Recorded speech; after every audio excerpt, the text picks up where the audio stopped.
My son texted me I wasn't family enough for the cruise. I gave him a house. He once cried when I paid off his first major debt so he and his wife could start over. And now I'm not allowed on the ship, not welcome at the table, not even called Mom. I signed everything because I trusted him, and he used those signatures to legally write me out of his life without a single cruel word. Do you know what that feels like? If you do, leave a comment. I'll tell you the whole story from start to finish of how I turned my pain into justice. In silence. I don't remember how many times I reread that text, maybe 10, maybe 100. My eyes aren't as sharp as they used to be, but every letter was seared onto my retinas, impossible to erase. You're not coming on the cruise with us. Camilla wants private family time. A simple sentence.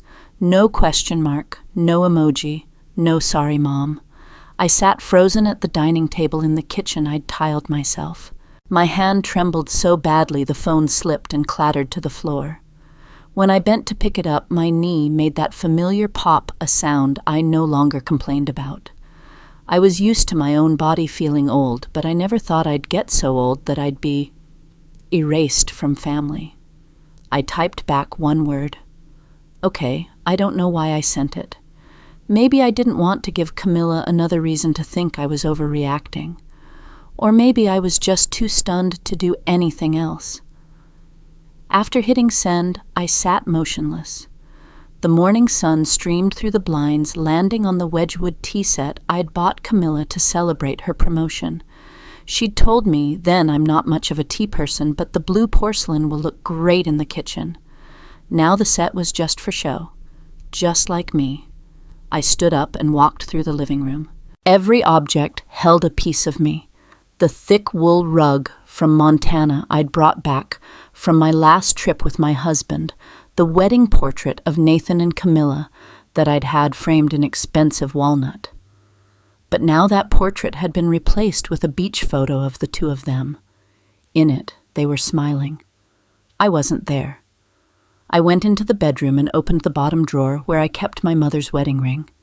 The ring I'd sold 6 years ago to help Nathan pay off his first major debt after his startup failed. He had held me then, crying like a little boy. Mom, I don't know if I deserve you. I had quietly sold that ring for a quarter of its real value, but I thought I was saving my son. I used to believe that.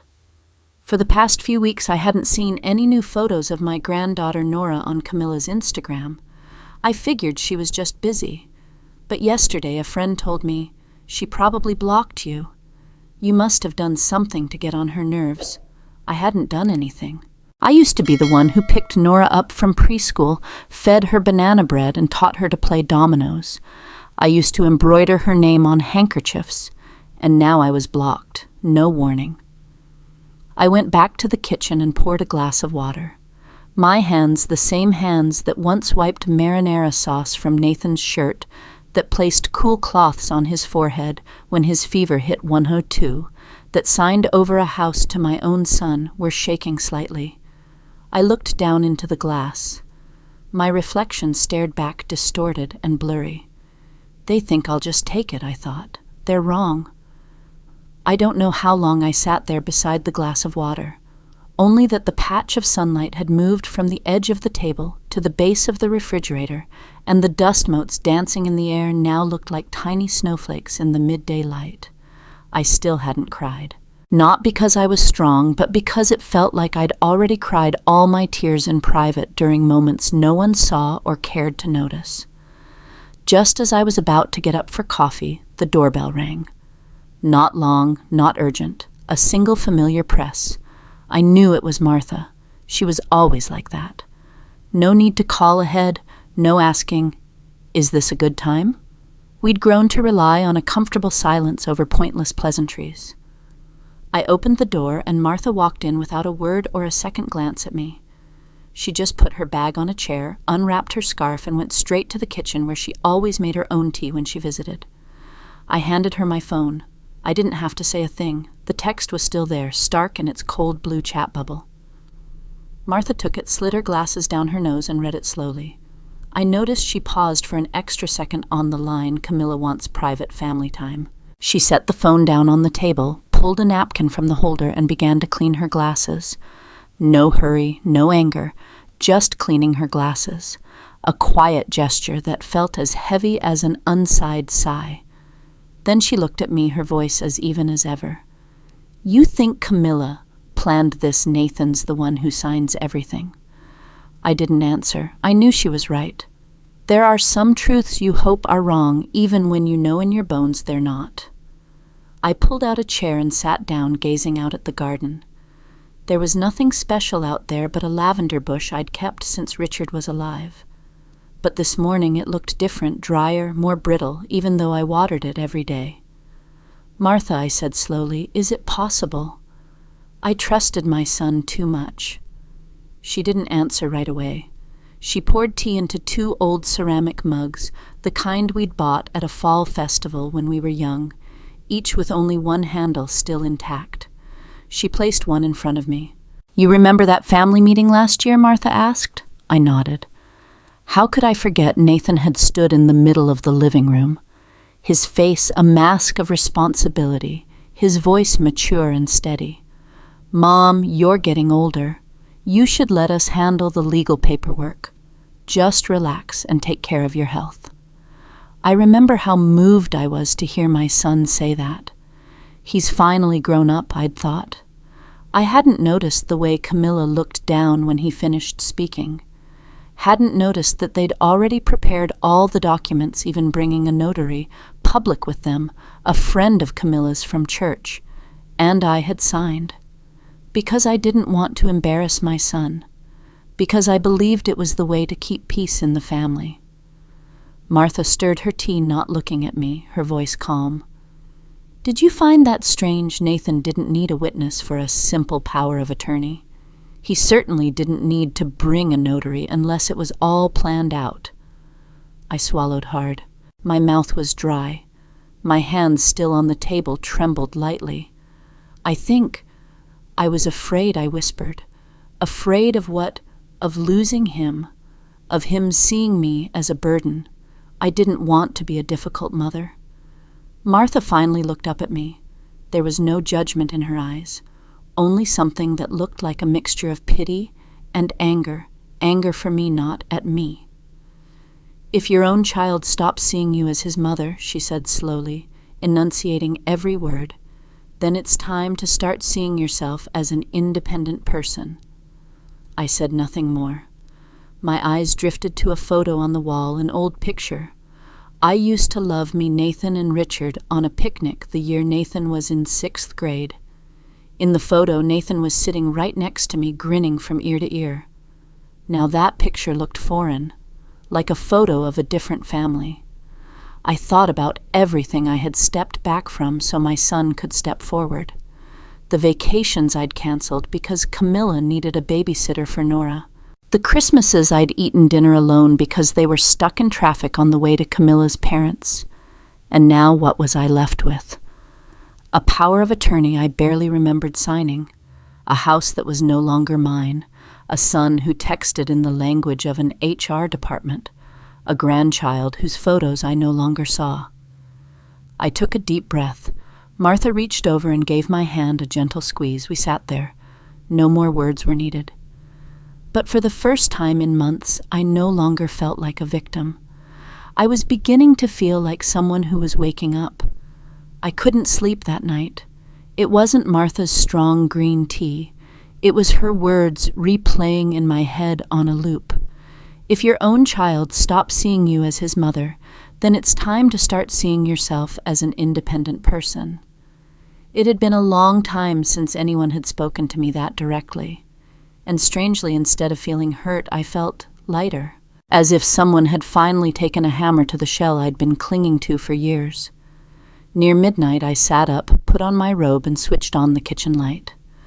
My kitchen was always lit when I was restless, but this time I wasn't baking, making tea, or calling anyone. I took out my laptop, plugged it in, and stared at the blank screen for a long time. I'm not tech-savvy. I still use a ledger to track my gas, water, and electricity bills. But Nathan had set up the banking app for me, saying, "Don't worry, Mom. Just let me and Camilla help you keep an eye on things." "You're retired. You should be enjoying yourself." I used to see those words as a blessing. Now I wasn't so sure. I opened the banking app. The interface was the same pale blue-white text. The account showed the familiar balance. Nothing seemed out of the ordinary, at a glance. I clicked on transaction history. That's when I felt a chill creep up my spine. At first, it was just small amounts, $380, sent to an account named N. Harrison Holdings. A week later, another $520. Then $690. Then $310. Over and over. No specific notes, just a vague memo, home maintenance or consulting fee. I scrolled deeper and found several charges on the credit card linked to the account. Two $450 at a high-end furniture store. I'd never ordered anything from there. I had no need for bar stools or custom Italian kitchen cabinets. I opened the investment section, something I'd almost never looked at. Years ago, while Richard was still alive, he'd told me to set up a supplemental retirement fund for medical bills or to help Nora with college. I'd agreed, but since he passed, I hadn't touched it. And then I saw it, Harrison Family Retirement Plus, under my name, Debbie Harrison. But the contact information was Nathan's email address. The phone number matched the one Nathan used for work. I knew because I had him saved as Nathan, son. I paused. My fingers trembled slightly. It wasn't the kind of shaking from fear, but from my body struggling to process the pieces of a puzzle clicking into place with horrifying clarity. I remembered something from March. I was at the local grocery store buying supplies for Nora's small birthday party. They swiped my card, then said, "I'm sorry, it's been declined." I'd thought the machine must be broken. Camilla had given a little laugh at the time. Maybe the card's just old Mom. "Let me get this for you." I had let her, and I had thanked her for it. Then another memory surfaced.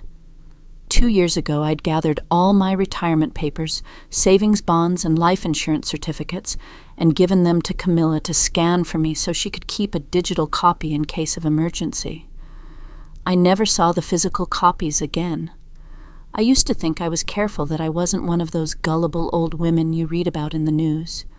But looking at the laptop screen now, I wasn't so confident. I got up, poured a glass of water from the filter, and set it down immediately. My palms were slick with sweat. Every number was a small withdrawal from my trust. Every transaction was a silent cut into the bond between a mother and son. Maybe some people would think a few $100s a week isn't a big deal. But for me, the deepest pain wasn't the money. It was the fact that they were so sure I would never check, that I would remain blissfully ignorant, trusting signing without reading smiling, and still calling them family. And I had been. I looked out the window. The yellow glow of a streetlight cast a long shadow across the kitchen wall. Silence. No one but me knew this truth right now. And no one was coming to protect me if I didn't climb out of this hole my own trust had dug. I closed the laptop and put it back in the drawer. Taking a deep breath, I muttered to myself, they didn't need me to die. They just needed me to trust them. And I signed everything, while my eyes were still open. The next morning I woke earlier than usual. The sky was still a hazy gray, and the sparrows in the yard hadn't started their morning chatter. The house was as quiet as ever, but for the first time I didn't feel alone in it. I put on khaki pants, a beige sweater, and a pair of soft-soled shoes that were old but sturdy. Then I grabbed a paper file folder, an old habit, as I never fully trusted things stored in the cloud. Inside were the statements and receipts I'd printed out last night, using a printer I thought was destined to gather dust in the corner. I arrived at Lewis Quinlan's law office at 8:23 a.m. The glass door was still fogged with morning dew, the lights weren't all on, and the brass sign out front was the same tarnished color I remembered. Lewis was the lawyer who had helped me handle the deed transfer of the house to Nathan 3 years ago. Back then, he'd shaken my hand and said, "You are a very generous mother." I had smiled, Looking back, I'm not sure if he said it with admiration or as a warning. When I walked in, the secretary looked a little surprised I didn't have an appointment. But Louis emerged from his office, his gray tie neat and his smile a little hesitant. "Debbie, I need to speak with you. In private, of course." We sat in a small conference room with a window overlooking the parking lot. The light slanted through the blinds, creating faint gray stripes on the mahogany table. I took each paper from my folder and laid it on the table. The bank statements, the printouts of the suspicious emails, and finally a copy of the loan agreement in Nathan's name. Louis flipped through each page. His hands were steady, but his brow furrowed slightly. After a moment he sighed. I had no idea it was this serious. I didn't reply. I just looked at him, waiting for the words I didn't want to hear, but knew were coming.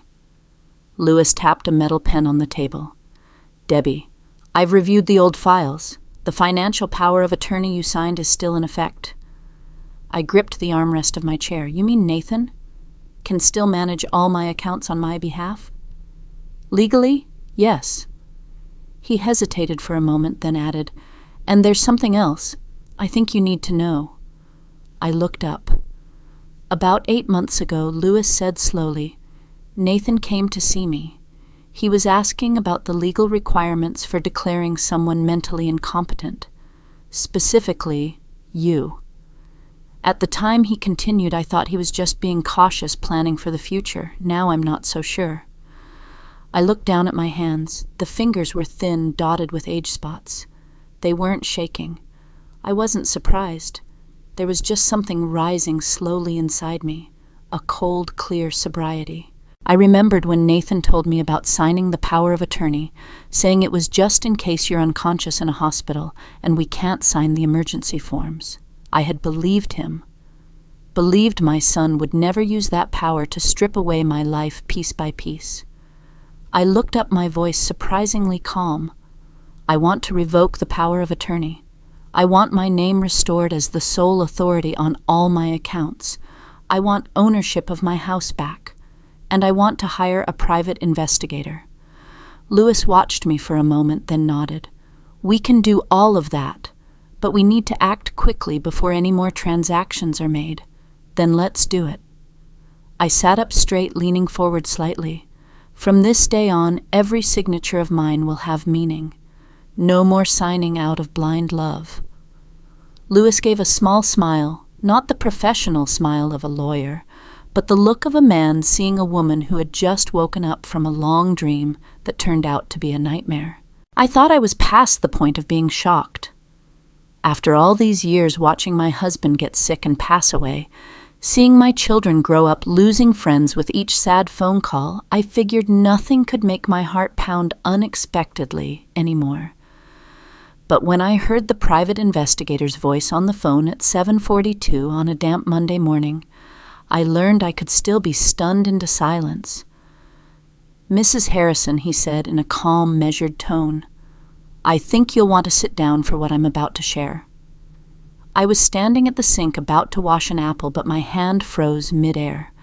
I set the knife down on the gray granite countertop next to a glass, still stained with coffee. "I'm sitting," I replied, my voice steady. He took a quiet breath on the other end of the line. "Your son Nathan used the house under your name as collateral for a $120,000 loan from a private financial institution. The loan agreement states very clearly a legal and unconditional gift from his birth mother." I said nothing for several seconds. My eyes were fixed on a tiny crack on the edge of the countertop, something I kept meaning to call a repairman for, but always forgot, thinking it wasn't important. How ironic. A small, insignificant crack becomes the most obvious thing in the room when the whole house is rotting from the inside. "That's not all," the investigator continued. "We found an email sent to the bank requesting a copy of the property records to finalize the loan application. The email was sent from an account with your name almost exactly right, just one letter off in the address, and the IP address was traced back to Nathan's personal device." I closed my eyes.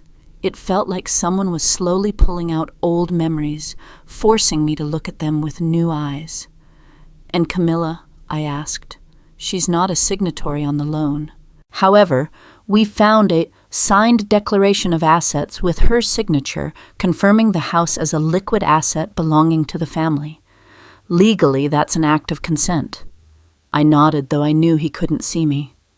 "Thank you." I hung up but didn't move. I just sat there staring at the empty sink, then turned to face the living room. My steps were slower than usual, as if the breeze from the cracked window had added a few pounds to my frame. I pulled open the drawer under the coffee table and took out a small oak box.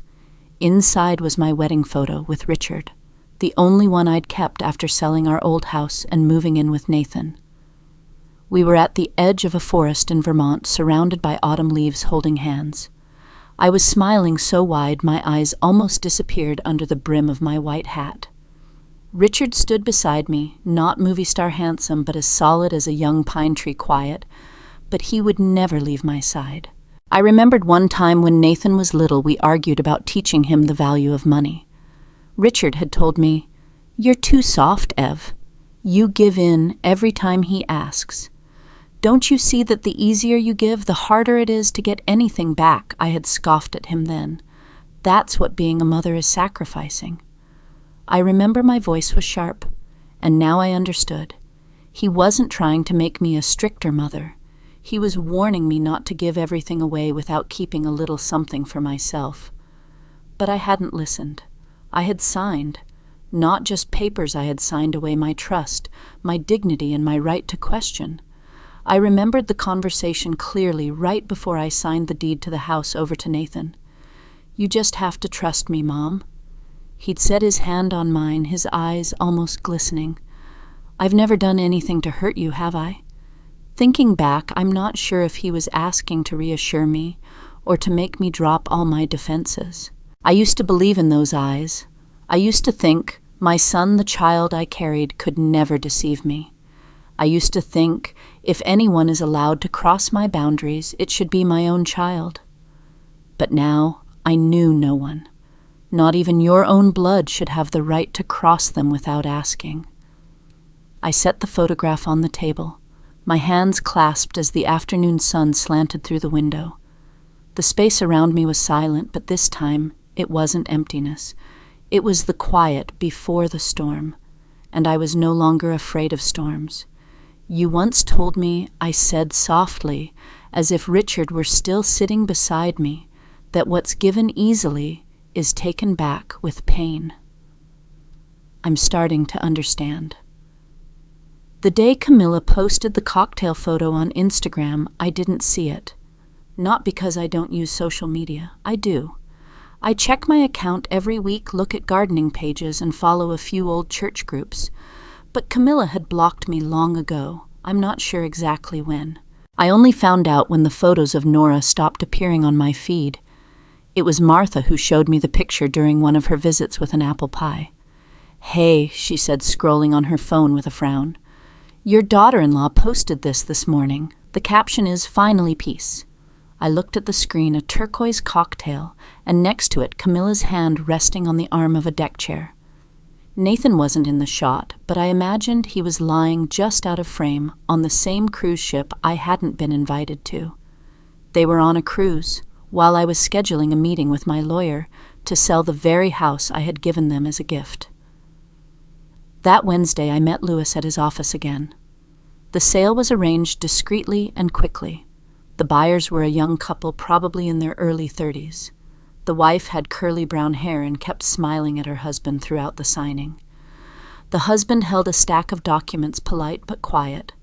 I didn't feel envious or sad. I just felt lighter. That house had been a huge part of my life, and I once thought I would die there. But the events of the last few months had made me realize a place where your presence is no longer respected is no longer a home. When the lawyer pushed the final set of contracts toward me, I paused. My hand rested on the pen, but my eyes went to the chandelier hanging in the center of the living room, the one Camilla had called too fussy, like something from a great-grandmother's house. I had hung it anyway, because I liked it because it was the one part of the house I had chosen for no one but myself. I looked down at the rug, the one woven from our last trip with Richard to New Mexico. We had chosen it together, every color, every thread. Camilla had wrinkled her nose the first time she stepped on it. "This color looks like dirt, Mom." I had kept it in the middle of the living room. I signed my name, each letter steady, each stroke unwavering. I wrote my name like a person who knew exactly what she was doing and what she was closing the door on. After the transaction was complete, I pulled a large envelope from my handbag. On it, I had written in black ink to be opened only if they sue. I handed it to Louis. "In here are the bank statements, the proof of forgery, copies of the impersonating emails, and the investigator's report. If they drag me to court for selling their family asset, open this."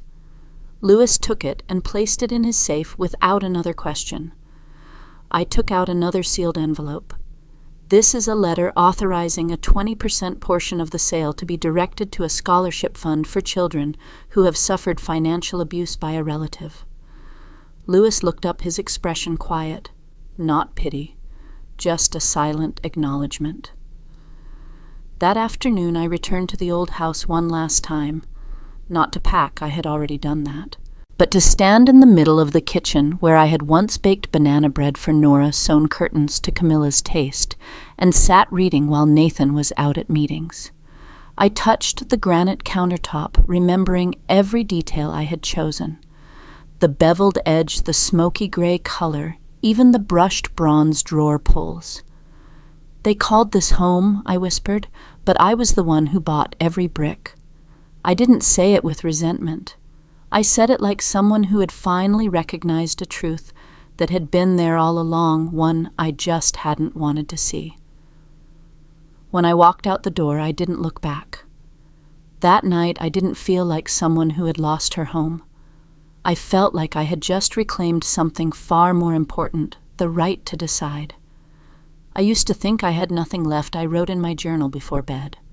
But the truth is, I just hadn't taken back what was stolen.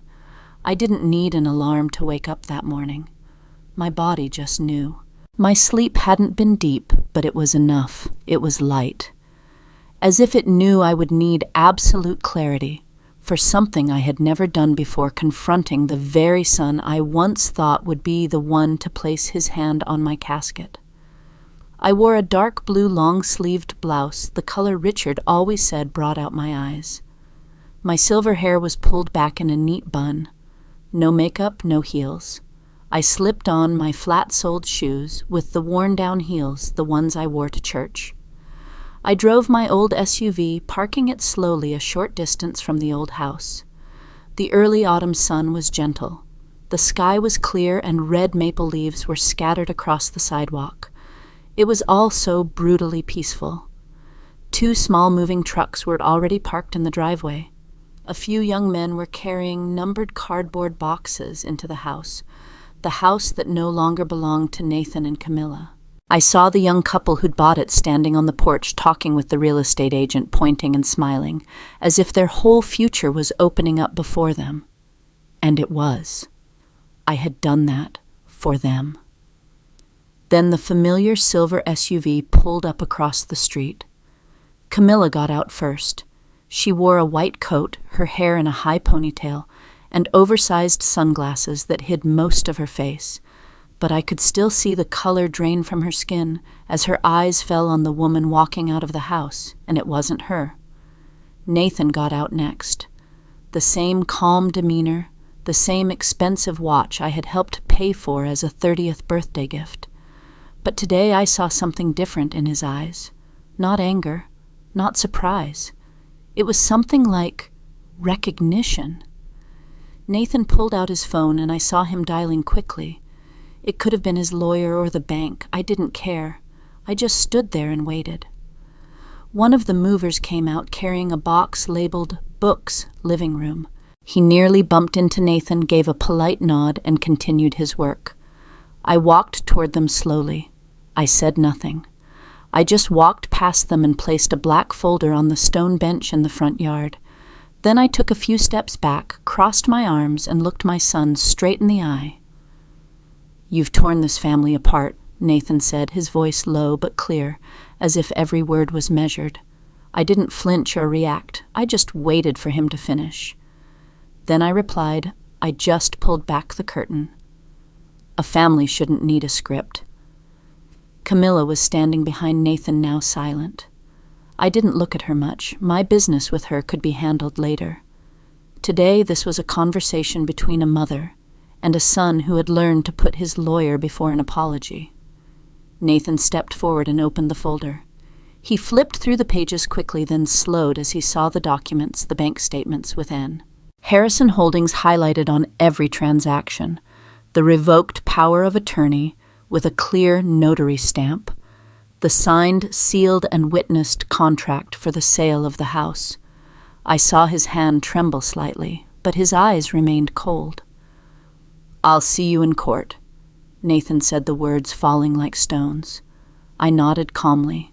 "Then be sure to tell the judge everything that your mother, the woman who gave birth to you, sold the house she once gifted you after discovering her son was illegally withdrawing her money, forging her emails, and planning to strip her of her financial autonomy while she was still alive." He didn't answer.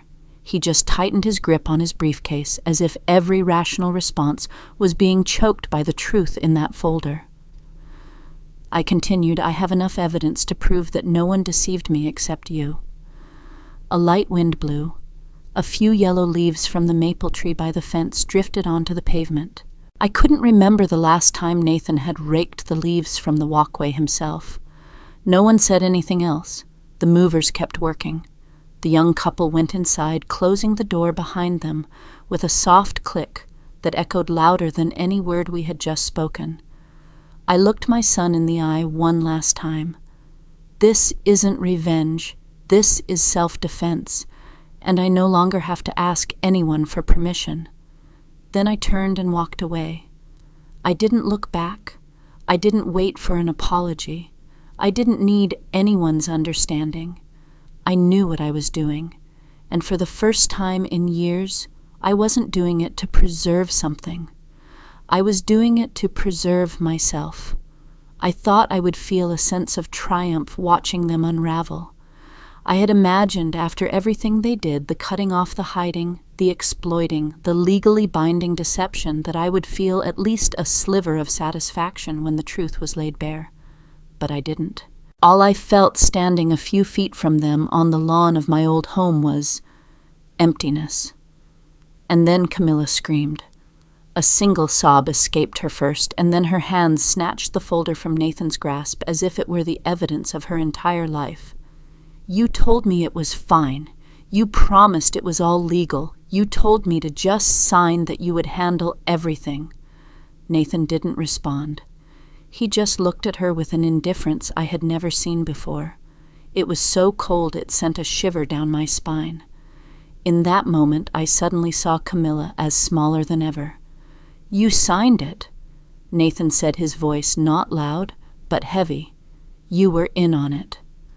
Camilla turned to me, her eyes red and her mascara streaked. "Do you know what he told me?" He said, "You wouldn't be around much longer, that I just had to pretend to be nice and it would all be over soon." I stood perfectly still. Nathan didn't deny it. He just turned his head away and stroked his chin as if what Camilla had just said was a minor detail in a much larger story he was busy calculating. The air suddenly felt so heavy I could hear the beep, beep, beep of the moving truck backing up behind us. One of the movers paused, glanced our way, and then quickly turned back to his work, as if he'd accidentally walked onto the set of an unsolicited drama. Camilla practically collapsed onto the front step. She buried her head in her hands and sank onto the concrete, the folder falling to the ground, its papers scattering like forgotten bills. And I, the woman who was once the mother-in-law she called her second mom, the woman who had hand-stitched a quilt for their first winter in this house, the woman who was gently told, "We use an electric blanket, Mom." The heavy quilt is a nuisance.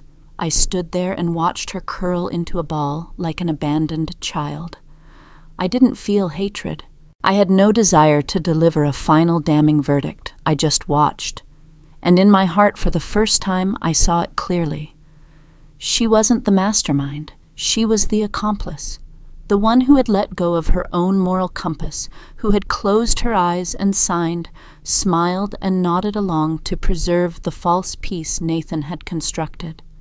And now that peace had shattered, its fragments falling like broken glass, cutting them both, Nathan remained standing, hands in his pockets. He didn't go to his wife. He didn't turn to say a word. His face was like stone, as if this was all happening to someone else, someone who had nothing to do with him. I looked at my son, the boy I once held, the child whose fevers I'd stayed up all night to monitor, the kid I'd bought his first pair of baseball cleats for with my meager teacher's salary. I looked at him and realized something inside of him had died a long time ago, probably on the very day he first thought of having his mother sign a power of attorney. They thought I was just an old woman in a kitchen. I thought, my eyes still on Camilla's crumpled form.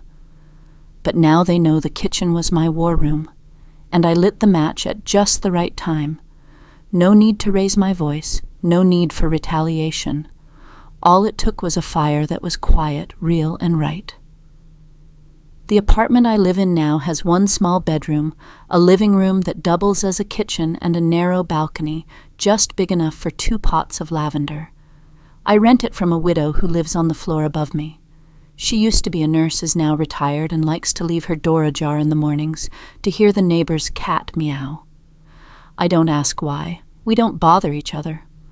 Perhaps because we both understand the feeling, to have once had a house, to have once had someone by your side, and then one day to be left with only silence and memories.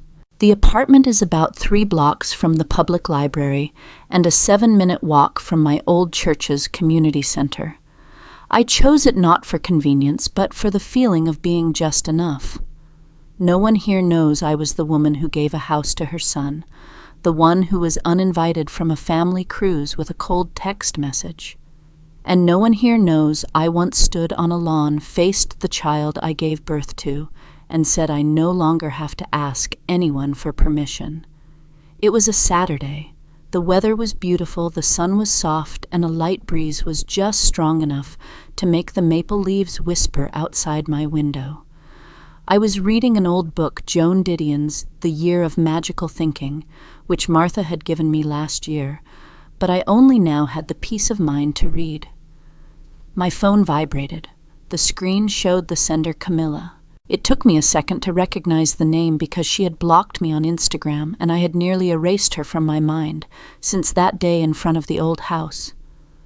I opened the message. I'm sorry. I wasn't brave enough to stand up to him. But I never wanted you to disappear. I read it over and over. There were no excuses, no blame shifting, no justifications. The words were short, almost trembling. It didn't sound like the usual Camilla, the one who was always articulate, who used flowery words to obscure everything. Maybe this time it was real. I set the phone down on the small wooden table. I leaned back in my chair, my eyes on the open window. Down below, a little girl was learning to ride her bike. She wobbled, nearly fell several times, but her mother was right behind her, arms outstretched, catching her just in time. And so it went, one slow rotation of the wheels at a time, each push a little more confident, until the girl finally managed to pedal a few feet on her own. I thought of Nora. It had been so long since I'd known what she looked like. She was probably bigger now, her hair longer, her smile different. No one sent pictures, no one called, no one had given me an update since the day I cut myself off. But I hadn't cut anything. I had just stopped holding on. I picked up my phone again. I reopened Camilla's message. My thumb started to type, "I forgive you." I stopped. I looked at the words on the screen, then I deleted them, letter by letter, until the chat box was empty again. It wasn't because I hated her. It was because I understood forgiveness doesn't mean going back. I could let go of the resentment, but that didn't mean I was ready to let that person back into my life. Forgiveness isn't reopening the door. Sometimes forgiveness is just locking the door more securely from the inside, then smiling and turning away. I stood up and poured myself a glass of water. My hand was steady. My eyes didn't sting. When I returned to my chair, I saw my faint reflection in the window pane. A woman with neatly pinned silver hair, a soft gray cardigan, and eyes that were no longer searching for a reason why. I sat down, opened an old notebook to the last blank page, and wrote, "They only remember you when you say no." I stopped writing. No more words, no explanation. I closed the notebook, then I poured the rest of the water into the lavender pot on the balcony. The scent was gentle and old, like the things I no longer needed to keep. The sky was an impossible blue that morning. I woke at 6:40 a.m. without an alarm. My small apartment caught the sun through the east-facing window, the light spilling onto the wood floor like a whisper. Today will be a quiet day. Not silent, not somber, just quiet in the truest sense of the word. I made myself a cup of weak black coffee. The cheap kind, the kind they serve out of obligation at church gatherings or community libraries. But I liked its simple bitterness. It didn't try to win me over, nor did it hide the fact that it was bitter. The coffee like me now no longer needed to be to anyone's taste. I took a small wooden box from the bottom shelf of my closet. Inside was a stack of letters I had written over the past few weeks. Each envelope was addressed 3 charitable foundations, 2 independent legal aid centers, and a scholarship committee for the Northwest region. In the letter to the Women's Financial Protection Network, I wrote, "I was a wife, a mother, and a teacher. But above all, I was a woman who believed that sacrifice was love. I was wrong. Please use half of my remaining assets to support other women, like me women, who have had their autonomy silently stripped away, one line at a time, in the name of love." The letter to the Education Board was for a fund titled the Richards Dignity Grant. I established it not to honor the past, but to preserve a piece of Richard's straightforward, steadfast nature, the only man who ever warned me, "Don't give so much that they forget its value." I hadn't listened to him then, but I was correcting that now with a clear, tangible action. A small scholarship each year, awarded to a female student who had overcome financial loss within her family. No high GPA required, just courage. That afternoon I opened my jewelry box and took out an old silver bracelet engraved with the initials E.H., a gift from Richard on our 15th anniversary. Camilla had once called it dated something from the 60s, but I had kept it, not because it was beautiful, but because it had never betrayed me. I fastened it on my left wrist. It was a little loose as my wrist was thinner now, but it still rested against my skin with a comfortable weight. Like me, no longer wanting to hold on to anyone, and no longer wanting to be held back. In the evening, I went to the park near my apartment. The air was crisp and dry leaves rustled under my feet. Martha was already there sitting on a bench. She wore a charcoal gray sweater and sunglasses, a hot paper cup of tea in her hands. I didn't have to say a word. She didn't ask a thing. I sat down beside her.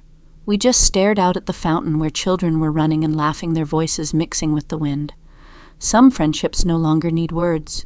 We had walked together through enough things to render them unnecessary.